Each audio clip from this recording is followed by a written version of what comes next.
प्रिय आत्मन, विदुर इंडिया, भारत किस ओर? ये सवाल भारत के लिए बहुत नया है। कोई 10,000 वर्षों से भारत की दिशा सदा निश्चित रही है, उसे सोचना नहीं पड़ा है। 10,000 सालों से भारत एक अपरिवर्तित अनचेंजिंग सोसाइटी रहा है, जिसमें कोई परिवर्तन नहीं होता रहा। एक स्टेगनेंट ठहरा हुआ समाज रहा है, जैसे कोई तालाब होता है ठहरा हुआ चारों तरफ से बंद, तो हम तालाब से नहीं पूछते किस ओर, उसकी कोई गति नहीं होती। नदी से पूछते हैं किस ओर, उसकी गति होती है। भारत की जिंदगी और भारत का मनुष्य आज तक एक तालाब की भांति रहा है। उसके आसपास ये सवाल कभी नहीं उठा किस ओर। किस ओर का कोई सवाल न था, जाना ही नहीं था कहीं। जहां हम थे वहां हम थे। हम मनुष्यों की भांति नहीं जिए हैं 5,000 वर्षों में, वृक्षों की भांति जिए हैं, जमीन पर गड़े हुए, जिनमें कोई गति नहीं है। ऐसे मैं सुनता हूं कि कुछ वृक्ष भी थोड़ी सी गति करते हैं। कुछ वृक्ष शायद अफ्रीका के जंगलों में वर्ष में 5-7 फीट हट जाते हैं, लेकिन भारत उतना भी नहीं हटा है। हमने ना हटने की कसम खाई हुई थी और हम ना हटने को गौरवपूर्ण समझते थे। हमारा ख्याल था कि जो चीज जितनी पुरानी उतनी मूल्यवान, और परिवर्तन तो तब आता है जब नई चीज को हम पुरानी चीज से ज्यादा मूल्य दें। जब हम कहें कि जो नया है वो पुराने से श्रेष्ठतर हो सकता है, तो परिवर्तन शुरू होता है। जब हम ऐसा मानते हो कि पुराना नए से श्रेष्ठतर होता ही है, तो परिवर्तन का कोई सवाल नहीं उठता। भारत के मन में सदा से ही पुराने का आदर रहा है। भारत के मन में जितनी पुरानी चीज हो उतनी कीमती मालूम पड़ती है। तो भारत विकासमान एवोल्यूशनरी नहीं, बल्कि हिरासमान पतित हो रहा है। ये जो 10,000 साल की कहानी है, इसमें अगर किसी ने मनु से पूछा होता विदुर इंडिया, भारत किस ओर, तो वो कहता क्या पागलपन की बात कर रहे हैं। भारत जहां है वहां है, अडिग अपनी जगह खड़ा है, कहीं जाने का कोई सवाल नहीं। सब जाना गलत था। आज ये सवाल संगत है, रिलेवेंट है। हम पूछ सकते हैं भारत किस ओर। ये सवाल क्यों उठा है? ये सवाल 2 कारणों से उठा है। एक तो पहली बार हम जगत की संस्कृति के संपर्क में आए। पहली बार हम मनुष्य की विभिन्न संस्कृतियों और समाजों को देखे और पहचाने। तो पहली बार हमारा परिचय औरों से हुआ है, हमारा सिर्फ परिचय अपने से था। इस औरों से परिचय ने हमें संदिग्ध कर दिया है। अब हम ये नहीं कह सकते कि जो हमारे पास है वही श्रेष्ठ। अब हम ये भी नहीं कह सकते कि जो हमारे पास है वही सही है। दूसरों के पास भी बहुत कुछ है और 1000 चीजें हैं जो हमसे ज्यादा सही दूसरों के पास भी है। एक दूसरी बात, सारे जगत में एक मौलिक ज्ञान की क्रांति हो गई है। उस क्रांति के परिणाम हमारे पास भी आने शुरू हुए। उसने भी ये सवाल उठा दिया है कि अब भारत किस ओर, क्योंकि पुरानी दिशा धूमिल हो गई है। पुराने रास्ते काफी चले जा चुके और अब बेमानी हो गए हैं, और नए रास्ते चुनने की हमारी हिम्मत नहीं है, क्योंकि 10,000 साल से हमने कभी नए रास्ते चुने नहीं। जो दूसरी बात मैं कहना चाहता हूं वो भी आपसे कह दूं, फिर बात समझ में आसान हो जाएगी। जीसस के मरने के बाद सारी दुनिया में 1800 वर्षों में जितना ज्ञान विकसित हुआ है, उतना ज्ञान पिछले 150 वर्षों में विकसित हुआ है, और जितना 150 वर्षों में विकसित हुआ है उतना पिछले 15 वर्षों में विकसित हुआ है, और जितना पिछले 15 वर्षों में विकसित हुआ है उतना पिछले 5 वर्षों में विकसित हुआ है। आदमी जिस ज्ञान को पैदा करने में 1800 साल लगाता था, अब हम 5 साल में उतना ज्ञान पैदा कर लेते, और ये गति रोज बढ़ती चली जाती है। इसके परिणाम बड़े अद्भुत हुए। इसका एक परिणाम तो ये हुआ है कि कोई भी चीज स्थिर नहीं हो पाती। अगर एक ज्ञान 1800 साल तक सच हो तो समाज स्थिर हो जाता है, ठहर जाता है। लेकिन अगर ज्ञान हर 5 वर्ष में बदल जाता हो और नए ज्ञान का एक्सप्लोजन हो जाता हो तो समाज कभी स्थिर नहीं हो पाता। इसके पहले कि आप ठहरे, आप पाते हैं वो जमीन हट गई नीचे से जिस पे आपने भवन बनाया था। इसके पहले कि आप निश्चित होकर बस जाएं, वो रास्ते गलत हो जाते हैं जिन रास्तों पे आपने बसने की इच्छा की थी। इसलिए पुराना समाज अगर कभी बदलता भी था तो बदलाहट का क्रम इतना धीमा था कि एक छोटी सी बदलाहट लाने में 20 पीढ़ियां गुजर जाती थी। इसलिए बदलाहट का कभी पता नहीं चलता था। एक वैज्ञानिक के संबंध में मैंने सुना है कि वो बदलाहट के संबंध में कुछ प्रयोग कर रहा था। उसने एक मेंढक को एक उबलते हुए गर्म पानी में डाल दिया। वो मेंढक छलांग लगा के बाहर हो गया। उबलता हुआ पानी था, जान का खतरा था। फिर उसने उसी मेंढक को साधारण ठंडे पानी में रखा और बहुत धीरे धीरे पानी को गर्म करना शुरू किया। थोड़ा पानी गर्म हुआ, उतनी गर्मी मेंढक को छलांग लगाने के लिए काफी नहीं थी। वो उतनी गर्मी के लिए राजी हो गया, एडजस्ट हो गया। फिर और थोड़ा गर्म किया, फिर और थोड़ा गर्म किया। 24 घंटे के लंबे फासले में पानी उबलने के बिंदु पर आ गया। मेंढक अब भी भीतर था, उसने छलांग नहीं लगाई, वो उबला और मर गया। क्या हुआ? ये मेंढक 24 घंटे में राजी हो गया। ये मेंढक एकदम से गर्म पानी में डाला गया तो छलांग लगा के बाहर निकल गया। अगर 1800 साल में या 2000 साल में या 4000 साल में एक बात बदलती हो तो समाज बदलता नहीं था, बल्कि उस बदलाहट को आत्मसात कर लेता था, राजी हो जाता था, ठहरा रहता था। अब बदलाहट इतनी तीव्र है कि हम बदल भी नहीं पाते कि बदलाहट हो जाती। अब बदलाहट करीब करीब कपड़ों के फैशन की तरह। अब जिंदगी में ज्ञान जो है वो ऐसा हो गया है कि आप कपड़े बनवा नहीं पाते कि वो आउट ऑफ फैशन हो जाते। मैंने सुना है कि एक आदमी रास्ते से पेरिस की भागा हुआ जा रहा था और लोगों ने उससे पूछा कि इतनी तेजी क्या है। उसने कहा मैं अपनी पत्नी के कपड़े लेके जा रहा हूं। उसने कहा फिर भी इतनी जल्दी क्या है? उसने कहा इसके पहले कि फैशन न बदल जाए, मुझे घर पहुंच जाना जरूरी है। कभी हमने नहीं सोचा था कि फैशन की तरह ज्ञान बदल जाएगा। अब ज्ञान फैशन से भी तेजी से बदल रहा है। इसलिए आज विज्ञान की कोई बड़ी किताब लिखनी मुश्किल हो गई। छोटी किताबें लिखी जा रही, किताबें ही मुश्किल हो गई हैं। असल में पत्रिकाओं में विज्ञान की खोजों की खबर दी जा रही है, क्योंकि जब तक मोटी किताब लिखी जाए तो मोटी किताब को लिखने में भी कम से कम वर्ष भर लगेगा। वर्ष भर में जो हमने लिखा है वो पिछड़ जाएगा। ज्ञान का जो एक्सप्लोजन है, ये जो ज्ञान का विस्फोट है, इसने सभी स्थिर समाजों के प्राण कपा दिए। बदलने की हिम्मत नहीं, बदलने की आदत नहीं, बदलने का अनुभव नहीं। और बदलाहट इतने जोर से टूटी है कि या तो हम अंधे हो जाएं और दुनिया से अपने को तोड़ लें और अपने कुएं में बंद हो जाएं, या फिर हमें जोर से बदलना पड़ेगा। टूटने का भी कोई उपाय नहीं, अपने कुएं में बंद होने का भी कोई रास्ता नहीं। दीवारें खड़ी करके भी हम दुनिया के ज्ञान को रोक नहीं सकते। वो ज्ञान आएगा ही, और अगर हम रोकेंगे तो हम मरेंगे। बिना ज्ञान के भी मर जाएंगे। वो अज्ञान भी हमारी मौत बन जाएगा। ये जो ज्ञान का विस्फोट है, इसने एक और कठिनाई पैदा की है। वो कठिनाई भी ख्याल में ले लेनी जरूरी है, तो भारत किस ओर उसे समझने में आसानी हो जाएगी। वो ये कठिनाई हुई है कि पुरानी दुनिया में बूढ़ा आदमी सदा ही ज्यादा जानता था। शिक्षक विद्यार्थी से हमेशा अनिवार्य रूप से ज्यादा जानता था। बाप बेटे से हमेशा ज्यादा जानता था।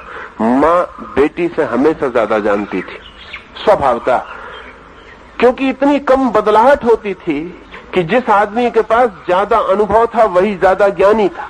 अब बदलाहट इतनी तेजी से होती है कि जिस आदमी के पास जितना पुराना ज्ञान है वो उतना ही अज्ञानी हो जाता। आज शिक्षक और विद्यार्थी के बीच बहुत फासला नहीं, अक्सर तो 1 घंटे का फासला होता है। घंटे भर पहले वो तैयार करके आया होता है, बस उतना ही फासला होता है। और जब शिक्षक घंटे भर स्कूल या कॉलेज में पढ़ा चुका होता है तो विद्यार्थी और शिक्षक बराबर ज्ञान की स्थिति में आ गए होते हैं। और अगर कोई बहुत प्रतिभाशाली विद्यार्थी हो तो शिक्षक से ज्यादा जान सकता है, उसकी कोई कठिनाई नहीं रह गई। बेटा बाप से ज्यादा जानता है, क्योंकि बाप 30 साल पहले यूनिवर्सिटी से निकला होता है। बेटा 30 साल बाद यूनिवर्सिटी से आता है। 30 साल में ज्ञान नए आकाश छू लेता है, नई उपलब्धियां हो जाती। हमेशा पहली दुनिया में बेटे ने बाप से पूछा था, लेकिन बहुत ज्यादा दिन वो दूर नहीं है जब हमेशा बाप को बेटे से पूछना पड़ेगा कि नया ख्याल क्या है, नई स्थिति क्या है, नई समझ क्या है, नया सोच क्या है, नया विचार क्या है, नई उपलब्धि क्या है। और बहुत हैरानी न होगी कि हमें बूढ़े आदमियों को वापस रिफ्रेशर कोर्सेज के लिए यूनिवर्सिटीज में भेजना पड़े। अभी इस संबंध में सुझाव चलता है। पश्चिम के बहुत बुद्धिमान लोग ये सुझाव दे रहे हैं कि अगर पिता को अपना पिता की हैसियत बनाए रखनी तो उसे बेटे के ज्ञान से निरंतर परिचित होना जरूरी हो गया है। बेटा जो जान रहा है उससे जान लेना जरूरी हो गया है। ये जो बेटे के पास नई उम्र के आदमी के पास ज्यादा ज्ञान हो गया है, इससे बड़ा उपद्रव पैदा हुआ है। स्वभावतः बाप जब सब कुछ जानता था और बेटा कुछ भी नहीं जानता था, तो बाप के प्रति एक आदर था जो डगमगा गया है। वो आदर अब आगे नहीं रह सकता, क्योंकि वो आदर ज्ञान पर खड़ा था। बाप ज्यादा जानता था, बेटा कम जानता था, इसलिए बाप आदृत था। अब वो बात खत्म हो गई। गुरु और शिष्य के बीच हजारों साल का फासला था। गुरु जानता था हजारों साल के अनुभव को और शिष्य को कुछ भी पता नहीं था, तो शिष्य गुरु के चरणों में सिर रखता था। अब ये सिर रखना बहुत मुश्किल हो गया है, क्योंकि अब फासला, डिस्टेंस बहुत कम है, ना के बराबर है, नहीं रह गया है। ये जो स्थिति है, इस स्थिति ने पहली दफा ये सवाल ठीक से उठा दिया है, भारत किस ओर, अब भारत कहां जाएगा? क्या भारत को अब भी भारत का बूढ़ा आदमी दिशा देगा? अगर देगा तो भारत कहीं भी नहीं जाएगा, वो जहां था वहीं रहेगा। बूढ़े आदमी की हिम्मत बदलाहट की कम हो जाती है। बुढ़ापे का मतलब ही यही है। बायोलॉजिकली भी जो जीव शास्त्र आप में से पढ़ते होंगे वो भी कहेंगे कि बुढ़ापे का मतलब ही यह है कि बदलाहट की क्षमता कम हो गई। बूढ़े की नसें सख्त हो जाती हैं, अब बदल नहीं सकती। बच्चा बदल सकता है, लोचपूर्ण है, फ्लेक्सिबल है।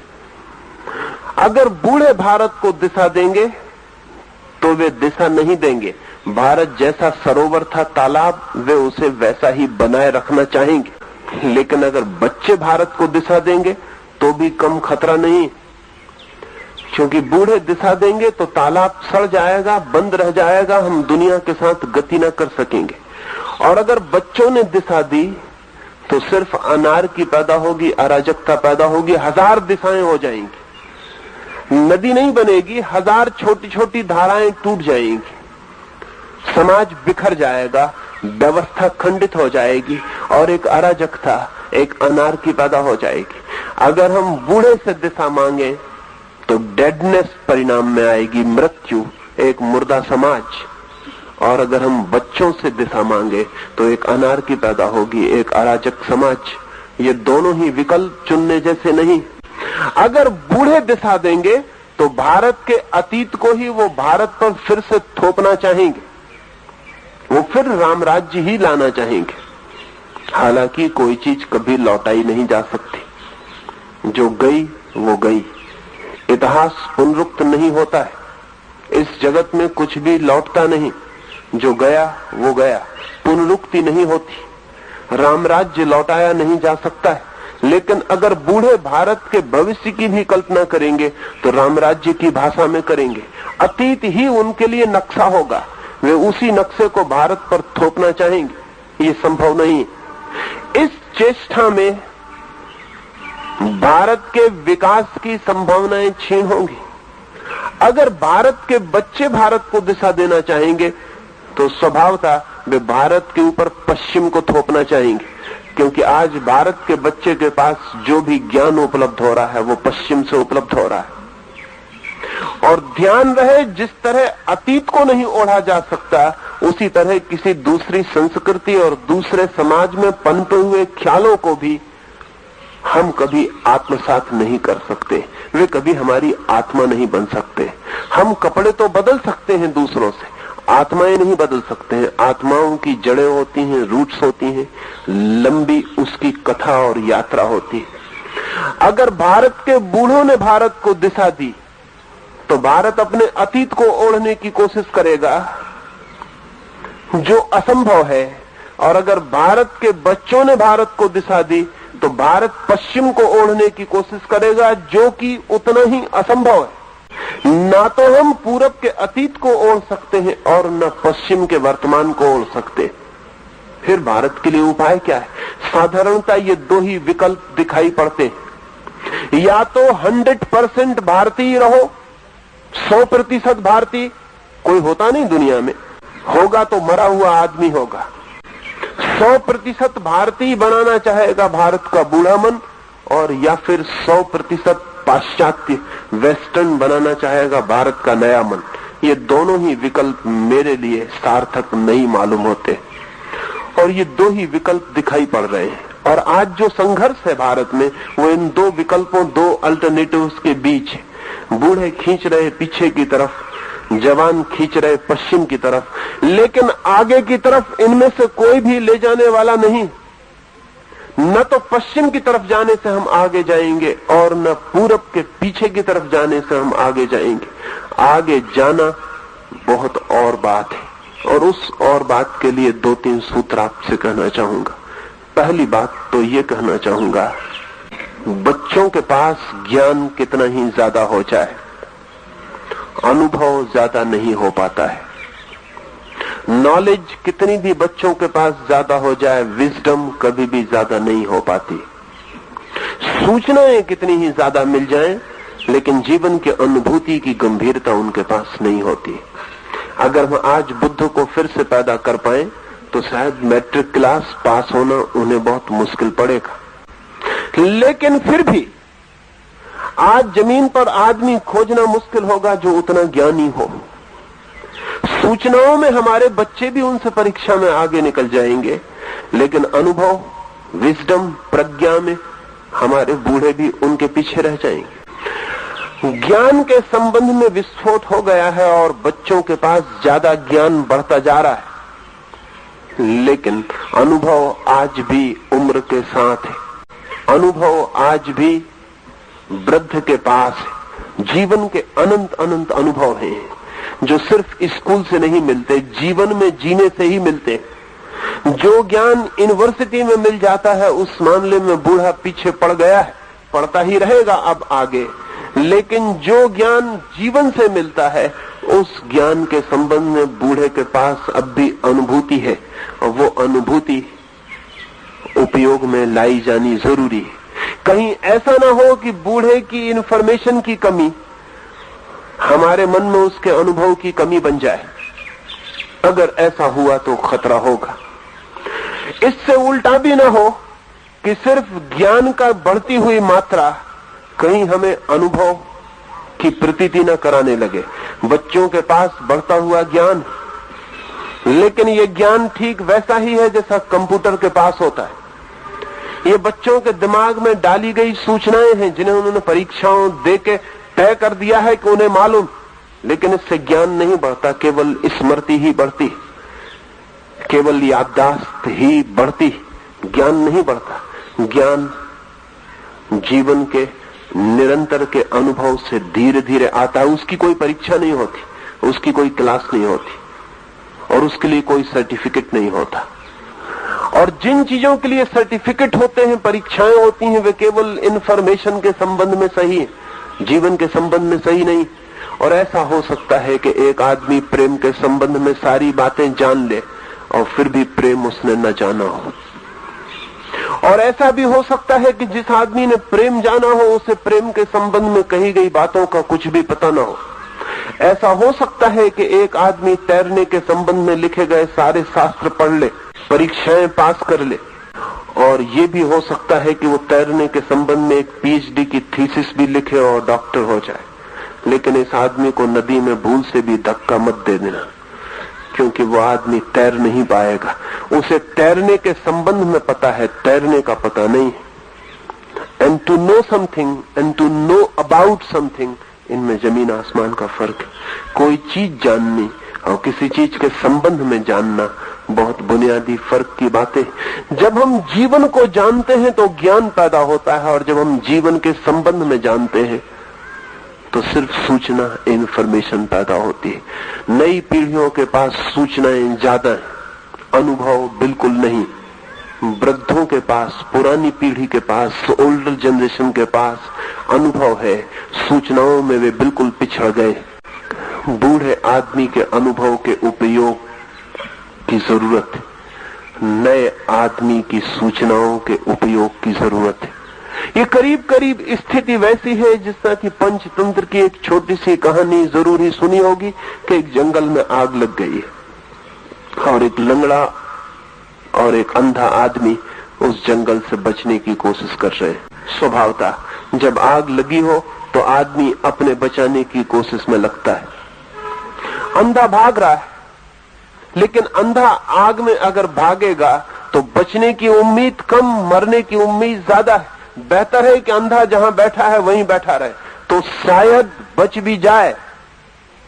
लेकिन लगी हुई आग के जंगल में अंधे की भागने की कोशिश बड़ी खतरनाक है। अंधा भाग के बचेगा कैसे? क्योंकि जिससे दिखाई नहीं पड़ता, वो लगे हुए आग से भरे हुए जंगल में बचने के उपाय में सिर्फ मर सकता है, लेकिन अंधा भी भाग रहा है। लंगड़े को दिखाई पड़ रहा है लेकिन भाग नहीं सकता। कहानी है पंचतंत्र की। बड़े बुद्धिमान रहे होंगे वे अंधे और लंगड़े। उन दोनों ने साथ कर लिया और सहयोग किया। उन्होंने एक कोऑपरेशन किया और उन्होंने ये तय किया कि अंधा आदमी चले और लंगड़ा आदमी अंधे के कंधों पर बैठ जाए। लंगड़ा आदमी देखे और अंधा आदमी चले, और वो दोनों आदमी एक आदमी की तरह व्यवहार करें, दो आदमियों की तरह नहीं। वे एक दूसरे के लिए कॉम्प्लीमेंटरी हो जाएं, वे एक दूसरे के लिए परिपूरक हो जाएं। वे अंधे और लंगड़े जंगल के बाहर आ गए थे। आश्चर्य नहीं कि बाहर आ गए, क्योंकि बाहर आने का जो सुगमतम उपाय हो सकता था उसका उन्होंने उपयोग किया था। मेरी दृष्टि में भारत आज करीब करीब पंचतंत्र की कहानी की स्थिति में। एक तरफ लंगड़े बूढ़े हैं जिनके पास आंखें हैं, दूर तक देखने का अनुभव है। दूसरी तरफ ताकत से भरे हुए जवान हैं जिनके पास दूर तक दौड़ने के लिए मजबूत पैर हैं, लेकिन अनुभव की आंखें नहीं है। ये लंगड़े नक्सलाइट हुए जा रहे हैं और ये बूढ़े मंदिरों में भजन कीर्तन कर रहे हैं। इन दोनों के बीच कोई कोऑपरेशन नहीं, इन दोनों के बीच कॉन्फ्लिक्ट, इन दोनों के बीच विरोध, इन दोनों के बीच संघर्ष, इन दोनों के बीच ऐसा संबंध है जैसा दुश्मनों के बीच होता है, मित्रों के बीच नहीं। भारत किस ओर, ये निर्णय रास्ते का कम और चलने वालों के बीच सहयोग का ज्यादा है।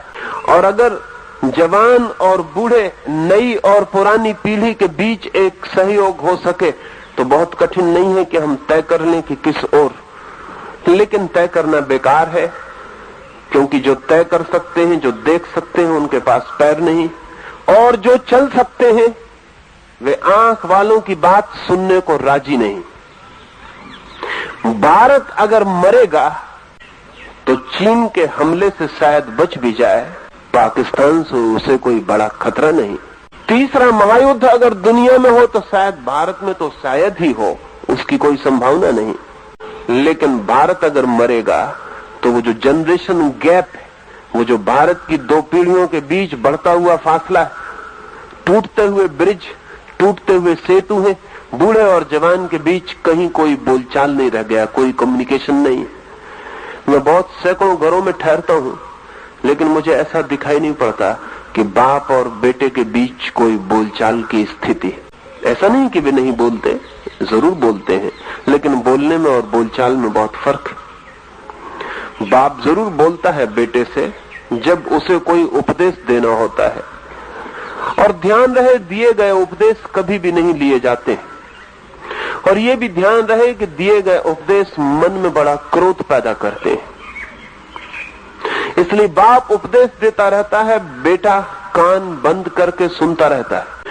बेटे भी बाप से कभी मिलते हैं जब उनकी जेब खाली होती है और बाप के जेब पर हाथ रखना होता है, लेकिन जिसकी भी जेब पे आप हाथ रखते हैं उससे बातचीत नहीं हो पाती, उससे बहुत मुश्किल हो जाता।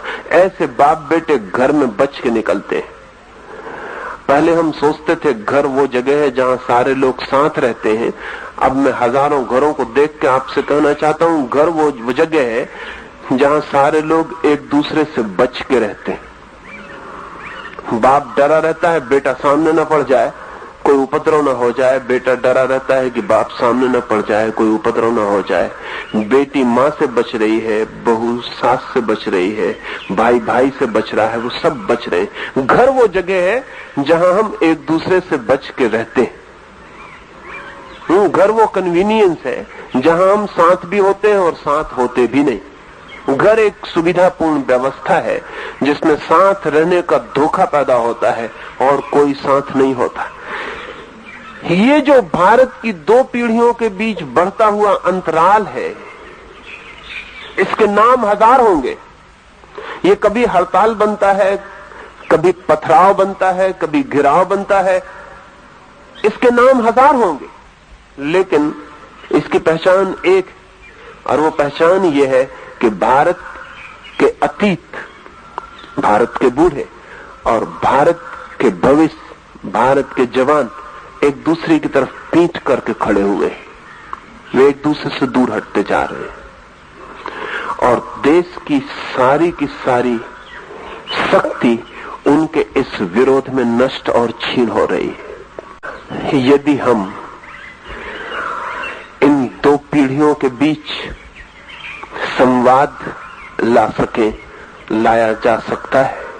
और मैं मानता हूं प्रत्येक शिक्षण संस्था को 2 पीढ़ियों के बीच संवाद लाने की कोशिश करनी चाहिए, जहां बाप बेटे, माँ और बेटियां आमने सामने बैठ के खुले दिल से हार्ट टू हार्ट हृदय की बात कर सकें और सीधी और साफ बात कर सकें।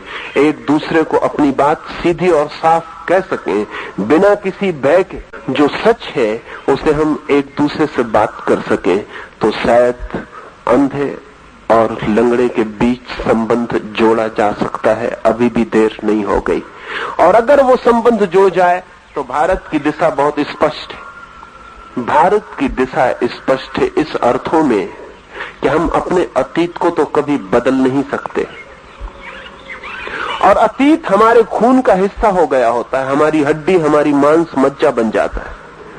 अतीत वो नहीं है जो इतिहास की किताबों में लिखा है, अतीत वो है जो हमारे खून में बहता है। इतिहास की किताबें जल जाएं तो भी अतीत मिट नहीं जाएगा। हम अपने अतीत हैं।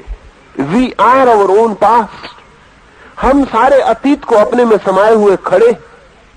इसलिए कोई भी अतीत से बिल्कुल टूटने की कोशिश करे तो सुसाइडल है, मरेगा, बच नहीं सकता। क्योंकि हड्डी मेरी अतीत की है, मांस मेरा अतीत का है, खून मेरा अतीत का है। मैं खुद मेरे पूरे अतीत से पैदा हुआ हूं। वो जो लंबा पास्ट है जिसमें करोड़ों लोगों का हाथ है, वृक्षों का, पशुओं का, पक्षियों का, आकाश का, उस सब का मैं अंतिम छोर हूं। एक बड़ी श्रृंखला की आखिरी कड़ी हूं। हम सब अपने अतीत हैं। काश हम नई पीढ़ी को ये समझा पाए कि अतीत हमारे जीवन का आधार है, और काश हम पुरानी पीढ़ी को ये समझा पाए कि हम सिर्फ अतीत नहीं है, हम अपने भविष्य भी हैं। अतीत वो है जो हम हो गए, भविष्य वो है जो हम होंगे, जो हम हो सकते हैं। अतीत हमारा आधार है, भविष्य हमारा शिखर है। अतीत हमारी बुनियाद है, भविष्य हमारे मंदिर का स्वर्ण शिखर है जो कल हम चढ़ाएंगे। अतीत हम हो गए, भविष्य हमें होना है, और कोई शिखर मंदिर का बुनियाद के बिना नहीं होता, और कोई फूल जड़ के बिना नहीं खिलता। जड़ अतीत है, फूल भविष्य। काश हम भारत की नई पीढ़ी को समझा पाए कि अतीत तुम्हारा खून, तुम्हारी हड्डी है, उससे तुम टूट नहीं सकते।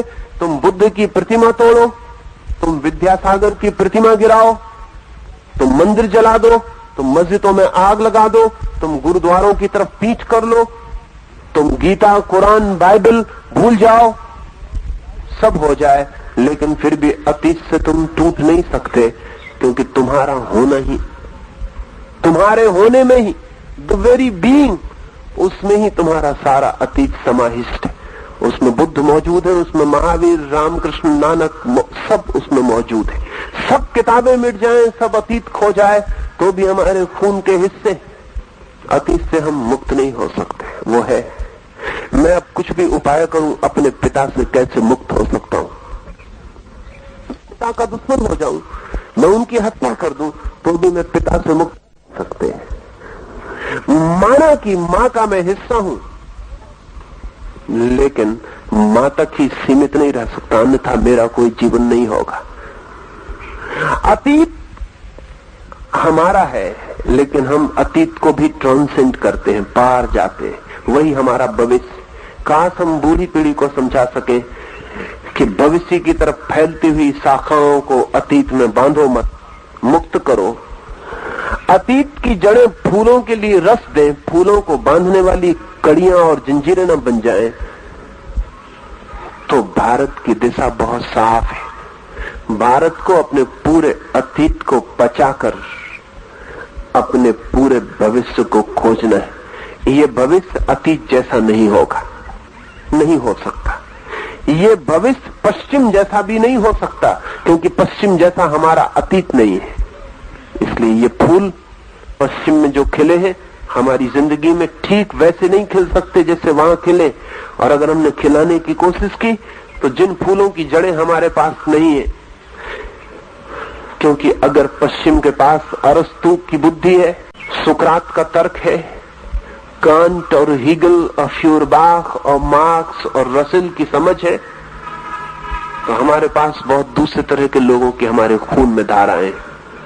बुद्ध सुकरात जैसे आदमी नहीं, महावीर कांट जैसा व्यक्तित्व नहीं, राम कृष्ण नानक कबीर मीरा ये हीगल और कांट और मार्क्स जैसे लोग नहीं। हमारे पास और ही तरह की जड़ें। तो अगर हमने पश्चिम का फूल ठीक पश्चिम की नकल में खिलाना चाहा, तो वो प्लास्टिक का फूल होगा, असली फूल नहीं हो सकता। वो बाजार से खरीदा गया कागज का फूल होगा। इसलिए जब कोई भारतीय आदमी ठीक पश्चिमी हो जाता है, तो एकदम कागजी हो जाता है। उसकी जिंदगी में सिर्फ कागज होते, वो सब ऊपर ऊपर होते। मेरे एक मित्र जर्मनी में थे 20 वर्षों से। वे हिंदी भाषा बोलना भूल गए, जर्मन ही उनकी मातृभाषा हो गई। वे यहाँ आते थे तो हिंदी समझ भी नहीं पाते थे। बहुत छोटे थे तब जर्मनी गए, मुश्किल से 9 साल के थे। स्वभावतः जर्मन भाषा उनके प्राणों में भर गई। फिर पिछले वर्ष एक बड़ी अजीब घटना घटी कि वो बीमार हो गए, और बीमारी इतनी घातक हुई कि वो कोमा में बेहोशी में चले गए। तो उनके भाइयों को यहां से जर्मनी जाना पड़ा। अस्पताल में उनके भाइयों को रुकने के लिए आज्ञा न थी, दिन भर साथ रहते, रात छोड़ देते। लेकिन डॉक्टरों ने कहा कि रात बड़ी अजीब हालत होती है, कभी कभी आपका भाई होश में आ जाता है, तो न मालूम किस भाषा में बोलने लगता है जिसे हम समझ नहीं पाते, तो आप रुके। बड़ी हैरानी की बात, रात जब वो बेहोशी उनकी टूटती, तो वो हिंदी में बोलने लगते। वो जो 20 साल में भी सीखा है ऊपर से, वो भी प्राणों के बहुत गहरे में नहीं जा पाता। जब वे बेहोशी में बड़बड़ाते तो हिंदी में, और जब होश में बोलते तो जर्मन। वो जो प्राणों के गहरे में जड़ें हैं, वो वहां होती हैं। मेरे एक मित्र मुझे लिखते थे कि दूसरे मुल्क में जाके एक बड़ी कठिनाई होती है। वो कठिनाई साधारणतः अनुभव नहीं आती। अगर किसी के प्रेम में पड़ जाओ तो दूसरे की भाषा में बोलना बहुत कठिन हो जाता है, या किसी से झगड़ा हो जाए तो भी दूसरे की भाषा में बोलना बहुत कठिन हो जाता है। दुकान चलानी हो, काम चलाना हो, चल जाता है, लेकिन प्रेम और झगड़े में लगता है अपनी ही भाषा में बोला जाए। एक छोटी सी कहानी मुझे याद आती। सुना है मैंने कि राजा भोज के दरबार में एक पंडित आया, और वो पंडित 30 भाषाएं बोलता था, और इस भांति बोलता था कि लगता था प्रत्येक भाषा उसकी मातृभाषा है। बड़ी कठिन उपलब्धि है। उसने चुनौती की राजा भोज के दरबारियों को कि तुम में से अगर कोई मेरी मातृभाषा पहचान ले तो मैं लाख स्वर्ण मुद्राएं बेट करूंगा, और अगर नहीं पहचान पाया प्रतियोगी तो उसे 2 लाख स्वर्ण मुद्राएं मुझे देनी पड़ेंगी। राजा भोज के लिए बड़े अपमान की बात थी। भाषा बोलना तो दूर, उसकी भाषा पहचानने के लिए उसने ये चुनौती दी थी। भोज के दरबार के पंडित रोज हारने लगे। वो रोज भाषाएं बोलता और जो भी भाषा मातृभाषा बताई जाती वो कहता कि नहीं। कालिदास चुप थे। भोज ने कहा कि तुम प्रतियोगिता में उतरो, अन्यथा हार निश्चित है। कालिदास ने कहा मैं तैयारी कर रहा हूं। आखिरी पंडित भी हार गया। कल कालिदास का ही नंबर है। राजा भोज ने कहा तैयारी हो गई या हम हारेंगे। कालिदास ने कहा मैं तैयारी कर रहा हूं। फिर वो पंडित बाहर निकला। सीढ़ियों पर खड़े हुए बात करते थे। कालिदास ने उस पंडित को जोर से धक्का दे दिया। महल की सीढ़ियां थी, वो 10-12 सीढ़ियां नीचे जाके गिरा और गुस्से में जो पहले शब्द बोला, कालिदास ने कहा माफ करना, यही तुम्हारी मातृभाषा है, इसके अलावा जानने का कोई उपाय ना था। और धक्का देना अशिष्ट है, लेकिन हम सब उपाय करके देख चुके। तुम होश में तो जो भी बोल रहे हो उससे तुम्हारे गहराई का पता नहीं चल सकता, लेकिन बेहोशी में, और क्रोध का क्षण, बेहोशी का क्षण, वो टेम्पररी मैडनेस का क्षण, जबकि अस्थायी रूप से आदमी बेहोश हो जाता है। उस आदमी के मुंह से वो बात निकल गई जो उसकी मातृभाषा थी। मातृभाषा ही नहीं, मातृ संस्कृति भी, मातृभूमि भी, वो सब जो हमारी जड़ों में है, हमारे गहरे में बैठा होता है। इसलिए पश्चिम को अगर हमने थोपा तो हम ऊपर से कागजी या प्लास्टिक के फूल लगाए हुए दिखाई पड़ेंगे, उनसे हमारे प्राण मजबूत नहीं होंगे। लेकिन इसका ये मतलब नहीं है कि पश्चिम से सीखना नहीं है, पश्चिम से बहुत कुछ सीखना है। लेकिन पश्चिम में भी जो हुआ है उसको हमारी ही भूमि में खिलाना होगा। हमारे अतीत में ही पश्चिम के बीजों को खिलाना होगा, और तब एक नया भविष्य भारत के लिए पैदा होगा, जिसमें न तो भारत 100% भारतीय हो सकता है और न भारत 100% पश्चिमी हो सकता है। भारत बिल्कुल एक नया ही सिंथेटिक, एक नई ही समन्वित संस्कृति होगा, जिसमें भारत का अतीत आधार बनेगा, पश्चिम की सारी खोजें निमित्त और सहयोग बनेंगी, और जो प्रकट होगा वो बिल्कुल नया होगा, वो क्रॉस ब्रीडिंग होगी। पुराने लोग समझते थे कि क्रॉस ब्रीड जो है बड़ी बुरी बात है, पुराने लोग समझते थे संकर होना बड़ी बुरी बात है, लेकिन आधुनिक विज्ञान कहेगा कि क्रॉस ब्रीड की बड़ी सामर्थ्य। अगर एक अंग्रेज सांड और हिंदुस्तानी गाय से बच्चा पैदा होता है तो उसके पास हिंदुस्तानी गाय की तो सारी क्षमताएं होती ही हैं, उसके पास अंग्रेज सांड की भी सारी शक्ति होती, और वो जो बच्चा है वो हिंदुस्तानी गाय और अंग्रेज सांड दोनों से बेहतर होता है। भारत किधर? तो मैं देखता हूं भारत का भविष्य पश्चिम के आधुनिक विज्ञान और भारत के अतीत में पैदा हुए धर्म, इनके क्रॉस ब्रीड से पैदा होगा। भारत का भविष्य संकर भविष्य होगा। लेकिन अगर करपात्री जी से या शंकराचार्य से पूछिएगा तो वो बहुत नाराज होंगे। वो कहेंगे कि शंकर, क्रॉस ब्रीड, ये तो हम भ्रष्ट हो जाएंगे, हमें तो शुद्ध होना चाहिए। लेकिन इस जगत में जितना विकास है वो सब क्रॉस ब्रीडिंग है, सारा विकास। इस जगत में जितना विकास है उसमें जो शुद्ध रहना चाहेगा वो मरेगा, वो हिटलर जैसा पागल है। और इस जमीन पर बहुत कम पागल हुए हैं जो हिटलर जैसे पागल हो। बाकी हिंदुस्तान में बहुत पागल हैं जिनके दिमाग में हिटलरी सपने और ख्याल है, जो समझते हैं शुद्ध 100% भारतीय, 100% भारतीय कुछ नहीं बच सकता। हाँ, सिर्फ मरघट हो सकता है 100% भारतीय। एक मरघट हम बनाना चाहें तो मुल्क बन सकता है।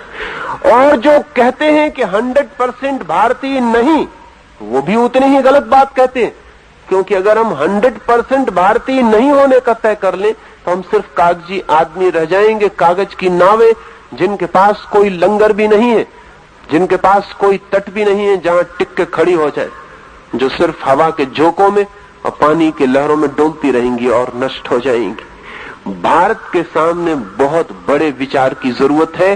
भारत का पूरा अतीत समन्वित होना चाहिए और पश्चिम का समस्त शोध विज्ञान समन्वित होना चाहिए। हमारे हृदय की सारी खोज और उनके तर्क की सारी प्रतिभा, अतीत पूरा और वर्तमान समग्र, अगर दोनों हम संयुक्त कर पाए, संयुक्त कर सकते, कोई कठिनाई नहीं, समझ के अतिरिक्त और कोई कठिनाई नहीं, एक अंडरस्टैंडिंग के अतिरिक्त और कोई कठिनाई नहीं, तो भारत एक बहुत ही नए फूल को जगत में खिला सकता है। और न केवल अपने लिए बल्कि सारे जगत के लिए एक सिंथेटिक कल्चर, एक समन्वित संस्कृति का, एक समवेत संस्कृति का आदर्श बन सकता है। ये थोड़ी सी बातें मैंने कही, विस्तार की बात मैंने नहीं कही, डिटेल्स मैंने नहीं कहे, मैंने बहुत सूत्र की बात कही कि ये दो विकल्प हैं और दोनों विकल्प गलत हैं, और एक तीसरा विकल्प, एक थर्ड अल्टरनेटिव चुना जाना चाहिए जिसमें हम भी होंगे और हम सारे जगत को भी अपने में समा लेंगे। तब भारत के पास एक शक्तिशाली, ऊर्जावान, जीवंत संस्कृति का जन्म हो सकता है। लेकिन अगर हमने इन दो पीढ़ियों के बीच की खाई पूरी नहीं की तो भारत किस ओर, तो सिवाय मरघट के तीर और कहीं नहीं जाता हुआ दिखाई पड़ेगा। भारत मर सकता है अगर जिद की पुराना रहने की, अगर जिद की बिल्कुल नया हो जाने की, तो भारत मर सकता है। अगर लंगड़े और अंधे ने सहयोग न किया, अगर पुरानी और नई पीढ़ी एक दूसरे के कंधे पर न बैठी, तो भारत मर सकता है। भारत को अगर जीवंत भविष्य देना है तो एक समन्वित संस्करण, एक समन्वित सिंथेटिक कल्चर की जरूरत है। ये थोड़ी सी बातें मैंने कही, मेरी बातें माननी जरूरी नहीं है, मैं कोई उपदेशक नहीं हूं। मेरी बातें सुनी, ये बड़ी कृपा है, इन पर सोच लेंगे तो पर्याप्त। सोचना, मेरी बातें गलत हो सकती, क्योंकि किसी आदमी को इस भ्रम में होने की जरूरत नहीं है कि उसकी सभी बातें सही हों। ये भी पुराने आदमी का पागलपन था। कोई सर्वज्ञ नहीं है, हो भी नहीं सकता। होने का ख्याल सिर्फ विक्षिप्तता है। तो मैंने जो कहा जैसा मुझे दिखाई पड़ता है, लेकिन मुझे जो दिखाई पड़ता है हो सकता है आपको दिखाई ना भी पड़े। सिर्फ मेरे साथ देखने की कोशिश करना, हो सकता है उसमें से कुछ आपको भी दिखाई पड़े,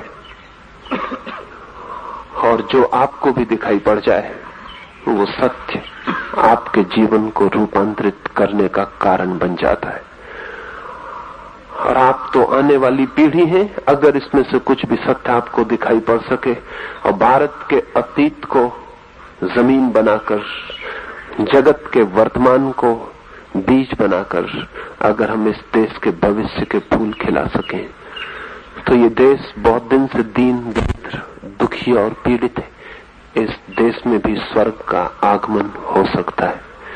मेरी बातों को इतने प्रेम और शांति से सुना, उससे बहुत अनुग्रहित हूं, और अंत में सबके भीतर बैठे परमात्मा को प्रणाम करता हूं। मेरे प्रणाम स्वीकार करें।